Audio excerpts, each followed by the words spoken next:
ఓం నమో సూర్యదేవాయ నమః. ఏం చేస్తున్నారు రమేష్ గారు? నేను సూర్య భగవాన్ని పూజిస్తున్నాను. ఎందుకంటే మనందరినీ వెలుగులోకి నడిపించేది ఆయనే కదా. అది కాకుండా ఆయన కూడా ఒక దేవుడే కదా. అందుకే నేను సూర్య నమస్కారం చేస్తున్నాను. రమేష్, నేను ఒక సత్యాన్ని చెప్తాను, వింటావా? చెప్పు ప్రసాద్ అన్న. మన ఇంట్లో వెలుగు ఉండడం కోసం మనం దీపాలు లేదా లైట్లు వేస్తాం. ఎందుకంటే మనం చీకట్లో ఉండలేం కాబట్టి.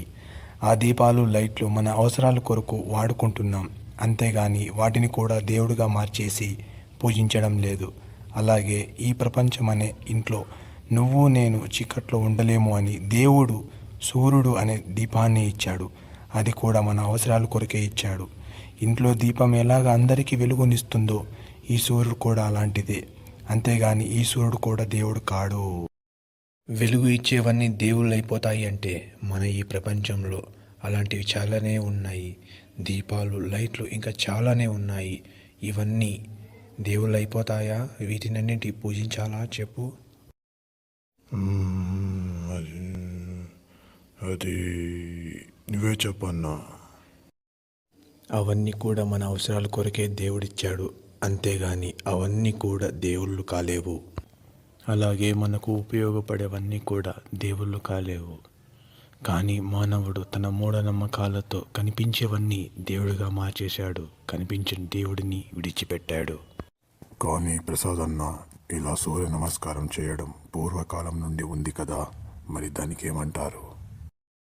రమేష్ గారు, ఉదయాన్నే వచ్చే సూర్యకిరణాల వల్ల మనకు అవసరమైన విటమిన్ డి లభిస్తుంది. అందుకే అందరూ ఉదయాన్నే లేచి సూర్యకిరణాలను ఆస్వాదిస్తూ ఉంటారు. కానీ కొంతమందికి ఈ విషయం తెలియక వాళ్ళు దానిని మూఢనమ్మకాలుగా మార్చేసి ఈ సూర్యుడిని దేవుడిగా చేసేశారు. అది తప్పు కదా. ఇక్కడ దేవుడు స్పష్టంగా చెప్తున్నాడు, నేనే సూర్యుడిని చీకటిని సృష్టించాను. మీరు ఆకాశంలో ఉన్న సూర్య చంద్ర నక్షత్రాలను మరి ప్రతి వస్తువులను కూడా మీరు సాగిలపడకూడదు, వాటికి పూజించకూడదని దేవుడు స్పష్టంగా చెప్తూనే ఉన్నాడు. కానీ మానవుడు దేవుడికి వ్యతిరేకముగా అంటే ఈ సృష్టిని పూజిస్తున్నాడు. అది తప్పు కదా. రమేష్ గారు, ఒకటి మాత్రం గుర్తుపెట్టుకోండి, ఈ ప్రపంచంలో ఉన్నవన్నీ నీ అవసరాల కొరకే, కానీ అవన్నీ దేవుని స్థానాన్ని పొందలేవు. God create the world but creation is not a God. దేవుడు ప్రపంచాన్ని సృష్టించాడు, అంతేగాని ఈ ప్రపంచంలో ఉన్నవన్నీ దేవుళ్ళు కాలేవు.